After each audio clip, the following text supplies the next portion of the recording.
Hi friends, welcome back. So as you know, Elon Musk is supporting Donald Trump in his run for the presidency, and Musk is supporting Trump through a political action committee.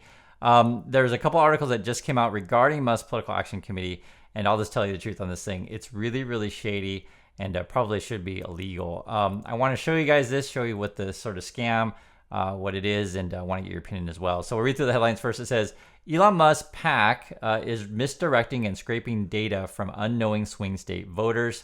You also have this is on CNBC, how an Elon Musk PAC is using voter data to help Trump beat Harris in the 2024 election. So basically, if you're on Google and you're searching, for election stuff, searching how to vote perhaps, the ad will come up for Musk's political action committee.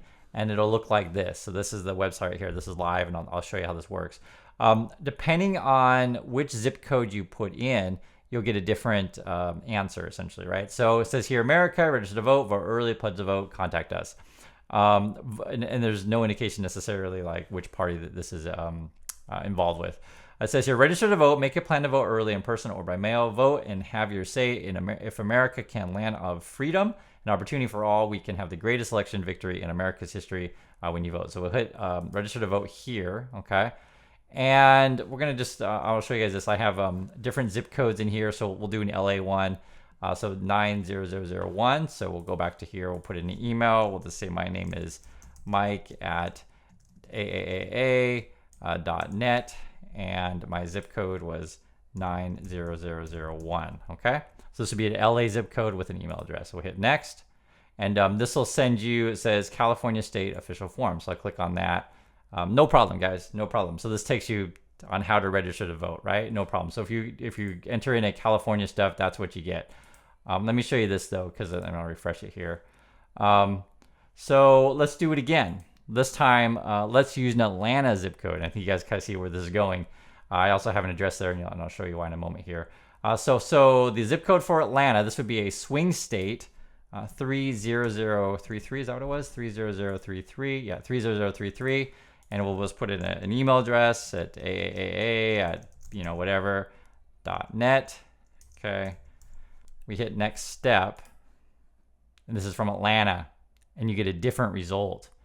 So this is shady. And so let's say I enter my name as being, Fred, Mike, and I got my email there, got a phone number. We'll just put in whatever number. Actually, we'll just put in this 999. Actually, we'll do all nines, is fine. 9999, 9999, 9999, like that. I'll put an address in. So this is actually the police department address. True story. I looked up the address for the Atlanta Police Department. So we'll put that in there. Oh, does it got in there already? Cool. Strip plate, Georgia, date of birth, January, and we'll just put in like 1950 is fine. January 1st. Okay. And sure, send me text and email, whatever. Hit proceed. And it says here, voter registration. It takes less than 2 minutes to register. Thank you. Thank you for taking the step to first step for registering in Georgia. And says you are not officially registered to vote until your eligibility has been determined by appropriate board of registers, right?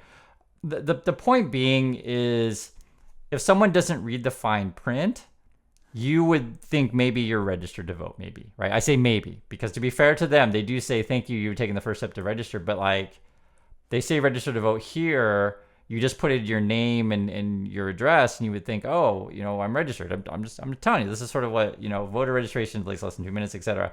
But there's no link anywhere to register to vote. I just showed you an address from California, which is not a swing state. It takes you directly to the California, voter, how to vote, etc. I put in a swing state, and you can try it with other states if you guys like. I'm just showing you two, just sake of clarity. But according to the articles, they're saying they went through the swing states, and I can go through all of them. It just takes time to do that. But I just want to show you the problem with this. Now, what else happens is that after you put in your address, the way this political action committee thing will work, and we'll go back to the front page of it, is I think they're just going to come to your house or call you all the time and get you to vote for Trump, because that's sort of what Musk is trying to push. Guys, I have zero problems with someone having an opinion on who you should vote for, and we can disagree on that. It doesn't matter to me, right? But I find this to be very, very shady to where if you're not in a swing state, they take you right to register to vote. So go ahead and vote. But if you're in a swing state where your vote actually really matters, that's just how American elections work. Swing state votes are way more important, right? I'm sure you guys know this. Then you actually don't register to vote after you put in your stuff, right? They don't send you straight to that website, and then they're going to come try to get you to vote for Trump. You just handed them your phone number, your email, your address, etc. And it seems, could you call this fraud? I'm just posing that question to you. If I click register to vote and I put in my info and it doesn't send me to the state voter registration, is that fraud? Should this be illegal? So according to the CNBC article here, it said we changed the way that we do, it says right here, the way our PACs and coordination, I guess with canvassing is what they're saying, meaning like, go to people's house. That's now legal. It says right here, thanks to a recent, this is recent, it's like I just looked at it, it's like in March of this year, March 2020, March 2024. It says, thanks to a recent FEC, so that'd be Federal Election Committee advisory opinion, America PAC may legally coordinate its canvassing activities with the Trump campaign, meaning, among other things, that Trump campaign may provide America PAC with literature and scripts to make sure efforts are consistent. The reason why this stuff matters and why it's strange, the whole thing's strange about American elections. So the way PACs are supposed to work, I say supposed to, is as an individual, there are campaign finance limits to how an individual can give to a particular political candidate. And it's like $3,000 or something like that. It's actually quite low. And so because the idea is we shouldn't let, and this, it's not just Musk, anyone who has a boatload of money, in my opinion, shouldn't have more say or power than your average voter. I don't think it's a crazy thing in a democracy. I wish everyone had equal vote, equal say, etc. This is how it is. But if you have a bunch of money, you give it to a political action committee. So you're not actually giving it to the campaign directly. And then the political action committee will work on issues that, it cares about, et cetera. So that's sort of how you get around campaign finance laws. Now, the issue is with the PAC or the PACs is they're not supposed to coordinate with the campaigns. That was always my understanding of it. Now, it does go on. It does happen, as you can see here. But yeah, the campaign itself is not supposed to direct how you do ad spends or stuff like that. But this idea that, and I guess according to this new, change here, this was recently, just on March 20, 2024, they can now coordinate directly with canvassing of a campaign. I find this whole thing really, really shady. And guys, if you follow British politics, and I'm bringing up this one in the UK, the whole was it Cambridge Analytica stuff, to where they use social media to get people to vote for Brexit. If you guys followed this thing, you probably know exactly what I'm talking about. I feel like this is kind of a similar situation. Musk has a right to, support whoever that he likes. I'm be honest with you, and that's fine. That's part of democracy. You're right to vote who you like and stuff like that. But, when we get into these kind of shady things, there's something to be said about, how can I put this nicely? I'm trying to be kind here because I know people get all emotional over this kind of stuff. But let me put it this way. Let's say you love Musk and stuff like that. He's your hero. Let's say, someone on the other side. So Mark Cuban, right? Who's supporting Harris, and she does the same kind of thing, and they do the same kind of thing where they set up this website and they make it seem like, you're registering to vote, but you're not really. There's putting your address, and people come to your house and say, you got to vote for Harris, right? And you're not even registered. And then they'll say, this is how you register, etc. I just, or maybe they look at your address and like, oh, that's a hopeless cause. Let's just not go to that house at all. And so, said person may be thinking they're registered. I'm honestly, I'm pretty irritated by this, and it's hard for me to speak clearly when I get irritated by this kind of stuff.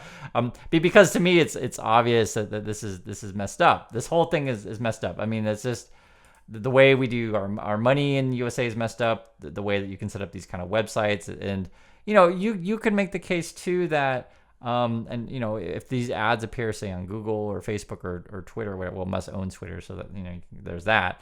But you can make the case that maybe Google should not be running these kind of ads that promote this kind of website. So again, I just want to make it really clear. If Musk wants to support Trump, no problem, guys, no problem. But I just find this really shady, this whole register to vote button. And by the zip code that you put in, you're going to get a different thing, right? I want to hear your guys' thoughts on this one if you find this to be shady also. And then the other question would be, should this be illegal? Evidently, according to CNBC, they're saying it's not, according to the way things are as of now. But this whole PAC stuff, I've something I've always spoke out against. It's just to put this thing in perspective, guys. Not every country in the world does this kind of stuff. Just for example, I think UK and Korea are the same.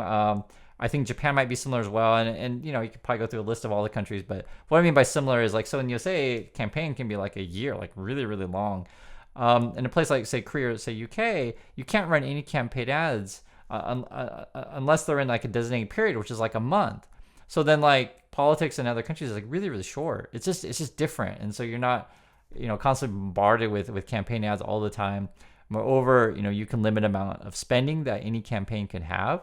And so then it's not about who has the most money, it's who has the best message. I mean, I don't think that's a crazy thing to say, but these kind of things that these days that you can do, or and this is just unfortunately the reality of the world, with Mr. Musk and his platform over on Twitter/X, you can run as many misleading and fake things as you want because he owns said platform.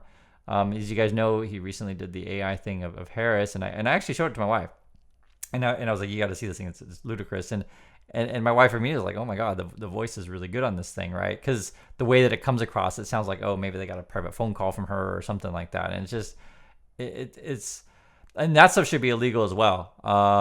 There are definitely, we have laws in that stuff, and who knows if anyone will charge from the election committee will charge us with that because and again, I don't care who you vote for. You vote for who you feel like.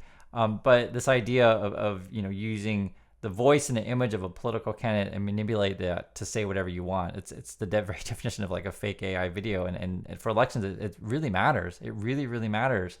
And so I find this stuff really dangerous. That's all I have to say. As I mentioned before, and you just followed my previous video, I was recommending you guys see a movie. It's called 12/12 The Day Will Come. It's a Korean movie. If you want to watch the Cambridge Analytica movie, I think it's called Brexit. It stars Benedict Cumberbatch. There's lots of movies out there that kind of cover these kind of things, but this is the kind of stuff that we're witnessing live. And unfortunately, this is how our U.S. system works. I want to get your guys' thoughts on this one. And sorry, I keep talking about this, but I find our whole situation just keeps devolving. The other thing too, and I don't talk about all day every day, but yeah, the dialogues that happen on social medias and the Twitters and stuff like that, like all the Tesla pumpers, they just talk about the stupidest stuff all the time. I don't address each individual topic, but it's just like we're turning into like a meme culture, right? Who can put out the funniest memes and who can put out the most funny, misleading jokes as possible.